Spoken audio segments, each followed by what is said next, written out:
Hello, this is Hannah Zalabel, and today I will be discussing the daily wondering about the picture shown in this slide, and that is over the mountain goat or the Eremnes americanus, and some questions that I hope to ask my students and to maybe intrigue them and get their minds thinking is. First one is what is the habitat of the mountain goat? And um so on the right side I listed maybe some of the answers they might say or that we might go to. So it's found in the northwestern part of North America. They live near steep cliffs on mountains edges, and they're found near many glaciers or remnants of glaciers. And the picture I am using for this is actually a picture from my family vacation. I think it was 2016 when my family went to Glacier National Park in Montana, and when we got to the top of this hike, we got to see mountain goats. So those would be a few of the question or a few of the answers I might expect them to do, and they might come up with many more um, deeper or um, simpler answers to that question.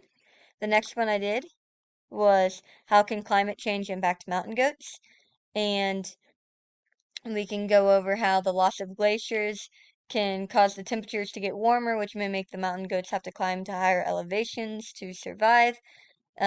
What's kind of interesting and what I've read and found out is that their breathing, their panting has increased because the intensity of the heat has gone up since climate change has occurred. So it's been harder for them to breathe and get the amount of oxygen they need as well as staying cool and during the warmer times of the year and when it's supposed to be getting cooler and it's just not getting there fast enough, kind of like what we're experiencing here even.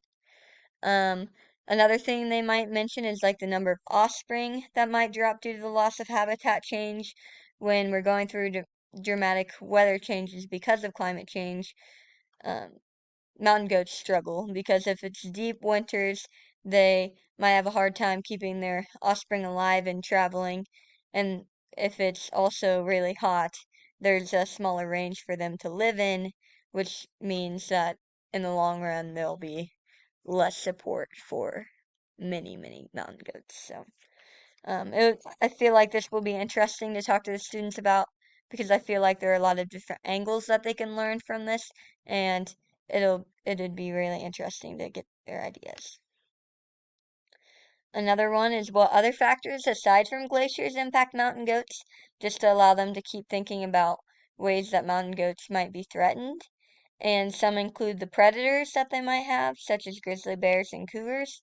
Another thing is fragmentation, which they might not know the word fragmentation, but they might think of the roads and the bridges and the different forms of maybe human landmarks or or rivers or different things that might cause um, one area of mountain goats not to be able to interbreed with another area, which might cause and lead to a genetic drift in the long run. Also, another thing is human development, how we might impact them by encroaching on their lands and causing them to have a smaller range. It's less of a threat because they live in steep hills and cliffs, and we don't normally build a house with cliffs right beside us. But either way, we're causing a smaller area for them to be. So these are some questions I also think might interest the kids. And then my second to last or last question. This is, yeah, my last question. I really think they'll have fun with. It's how might wildlife biologists help contribute to making a change in all these factors that affect mountain goats?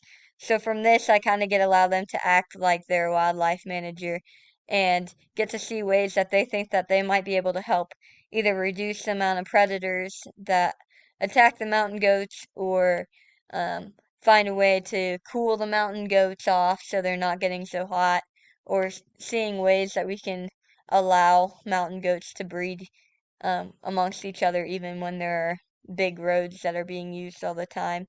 Um, just allowing the students to really see what interests them and what they would like to see change. And I really think this could be a very beneficial reflection for my students. I hope you have a great day.